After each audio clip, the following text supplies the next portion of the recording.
नमस्कार मैत्रिणींनो, तर आज आपण बनवणार आहोत मटकीची सुकी भाजी, जी की आपण लहान मुलांना टिफिनमध्ये देऊ शकतो। आता सध्या तर स्कूल चालू झालेले आहे, त्यामुळे एकदम सोपी अशी मटकीची भाजी आहे। इथे मी मोड आलेली 1 वाटी मटकी घेतली आहे। त्यानंतर मी इथे 2 कांदे बारीक असे कट करून घेतलेले आहेत, 1 छोटा टोमॅटो कट केलेला आहे। त्यानंतर थोडीशी कोथिंबीर, कढीपत्ता, 1 चम्मच मिरची पावडर, 1 चम्मच कांदा लसूण मसाला, अर्धा चम्मच हळद पावडर आणि मीठ चवीनुसार घेतलेला आहे। त्यानंतर मोहरी घेतलेली आहे फोडणीसाठी आणि भाजलेल्या शेंगदाण्याचा 5-6 चमचे कूट घेतलेला आहे। इथे कढई गरम झालेली आहे, त्यामध्ये मी आता 3 पळ्या तेल टाकलेलं आहे। तेल गरम झालेलं आहे, यामध्ये मी 1 चम्मच मोहरी टाकलेली आहे। आता मोहरी छान प्रकारे आपण इथे तडतडू देणार आहोत। मोहरी तडतडल्यानंतर आपण त्यामध्ये कांदा टाकायचा आहे कट करून घेतलेला। मोहरी चांगली तडतडली तरच आपली भाजी छान होते, नाहीतर थोडीशी कडवट अशी लागते। त्यामुळे मोहरी चांगली अशी तडतडून तेलाच्या वरती येऊ द्यायची आहे, नंतरच इथे कांदा टाकणार आहोत आपण।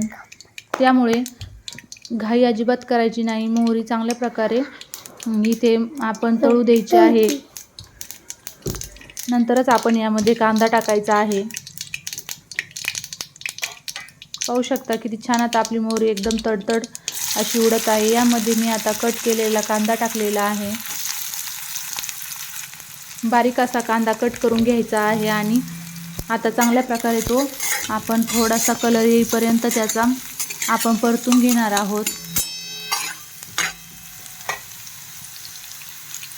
कांदा थोडासा सॉफ्ट झाला की मग आपण त्यामध्ये जो छोटा टोमॅटो कट केलेला आहे तोही टाकून घ्यायचा आहे। तुम्ही जर अशा प्रकारे भाजी बनवून पाहिली तर मुलं नक्कीच टिफिन एकदम फिनिश करणार आहे। त्यामध्ये मी 5-6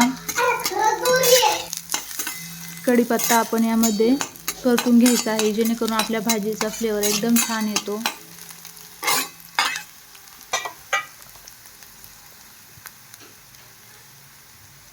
आता थोडासा कांदा सॉफ्ट होऊ द्यायचा आहे। मला असं वाटतं प्रत्येक मुलांना मटकीची भाजी आवडत असणार आहे। आता कांदा सॉफ्ट झालेला आहे, आता आपण यामध्ये टोमॅटो टाकून घेऊया। मी इथे 1 छोटा टोमॅटो कट करून घेतला होता, तो आता यामध्ये टाकायचा आहे। जास्त टोमॅटो टाकायचा नाही, नाहीतर लहान मुलं ते निवडून टाकतात, त्यामुळे थोडासा चव येण्यासाठी थोडासाच टोमॅटो टाकायचा आहे। तोही चांगल्या प्रकारे परतून घ्यायचा आहे। थोडीशी कोथिंबीर टाकायची आहे, यामध्ये थोडंसं मीठ टाकायचं आहे, जेणेकरून आपला टोमॅटो लवकर सॉफ्ट होऊन जाणार आहे। टोमॅटोला जास्त शिजवायची अजिबात गरज नाही, जस्ट थोडंसं परतून घ्यायचं आहे।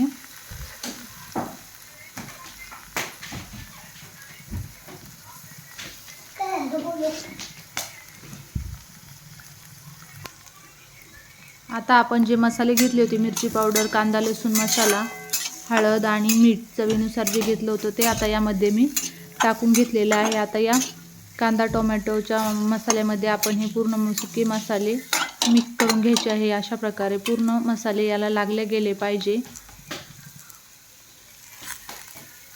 थोडीशी मी आणखी इथे कोथिंबीर टाकून घेतलेली आहे आणि आता आपण इथे आपली जी मोड आलेली मटकी आहे ती यामध्ये टाकून घ्यायची आहे। किती छान पाहू शकता तुम्ही आपल्या मटकीला मोड आलेले आहेत आणि हे मोड मी घरच्या घरी आणलेले आहेत। आणि मोड कसे आणायचे हे जर तुम्हाला पाहायचं असेल तर मी त्याचे मोड कसे आणायचे तेही मी आपल्या चॅनलवरती दाखवलेलं आहे, तुम्ही जाऊन नक्की पाहू शकता। एकदम सोप्या पद्धतीने आपण घरच्या घरी एकदम छान मोड आणू शकतो। आता आपण या मटकीला पूर्ण मसाल्यामध्ये मिक्स करून घ्यायचं आहे, जेणेकरून सगळे मसाले आपल्या मटकीला लागले जातील।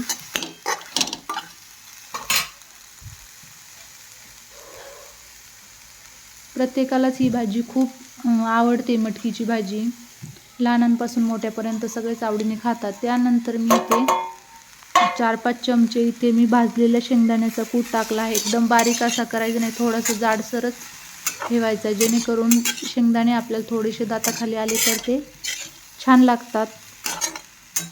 तुमच्या आवडीनुसार तुम्हाला पाहिजे तेवढा तुम्ही इथे शेंगदाण्याचा कूट टाकायचा आहे आणि पूर्ण यामध्ये हा मिक्स करून घ्यायचा आहे। आता आपण यामध्ये 3-4 चमच पाणी टाकायचं आहे. जास्त पाणी टाकायचं नाही, कारण आपली मटकी भिजलेली असते, त्यामुळे शिजायला त्याला जास्त पाणी लागत नाही. आपण 3-4 चमचेच इथे पाणी टाकून घ्यायचं आहे, जेणेकरून आपला मसाला खाली लागला जाणार नाही. आणि पूर्ण मिक्स करून घ्यायचं आणि त्याच्यावरती एक असं ताट ठेवून द्यायचं आहे